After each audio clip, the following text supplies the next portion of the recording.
Ormanın sihirli günü. Bir zamanlar büyük bir ormanın tam ortasında küçük Mia ve en iyi arkadaşları Leo ve Emma yaşardı.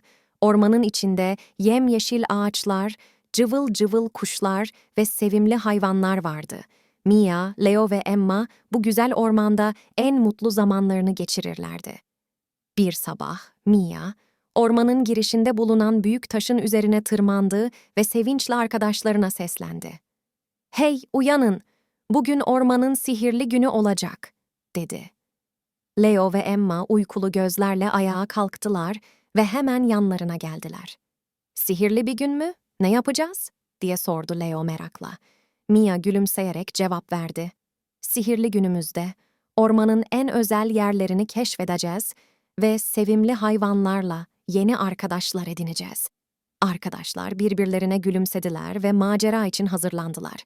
Yanlarına bir piknik sepeti, rengarenk balonlar ve lezzetli sandviçler aldılar. Ormana doğru yola koyuldular. İlk olarak ormanın en büyük ağacının altında büyükçe bir taş buldular. Taşın üzerindeki çizimler eski zamanlardan kalan harika bir hikaye anlatıyordu. Çocuklar bu hikayeyi hayal ederek dinlediler ve kendilerini bir masalın içinde buldular.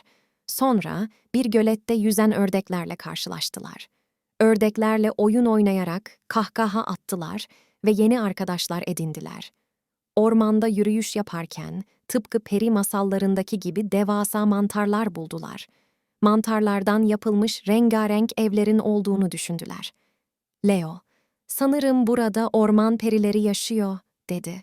Gün boyunca ormanda birçok gizemli şey keşfettiler ve bu macera dolu günü pikniklerini yaparak ve ormanın seslerini dinleyerek tamamladılar. Akşam olduğunda Mia, Leo ve Emma ormanın girişine geri döndüler. Yorgun ama mutlu bir şekilde ormanın içindeki maceraları paylaştılar.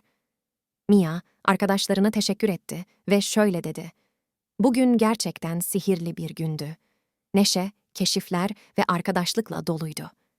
Leo ve Emma gülümseyerek ona katıldılar.